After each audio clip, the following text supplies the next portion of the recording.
Hi everyone! In this video, we will show you how to fix Facebook Messenger not working in iOS 17 on iPhone. First of all, open up your App Store. Then, in the search bar, search for Messenger. Click on Open. Now close the Messengers tab. Go to your iPhone settings. Click on General and open iPhone Storage.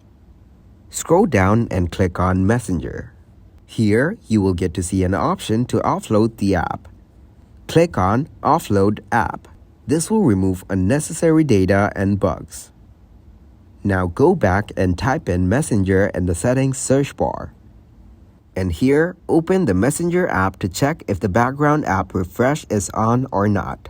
That's how you can fix it if Facebook Messenger is not working in iOS 17. Thanks for watching, like the video and subscribe to the channel for more content like this.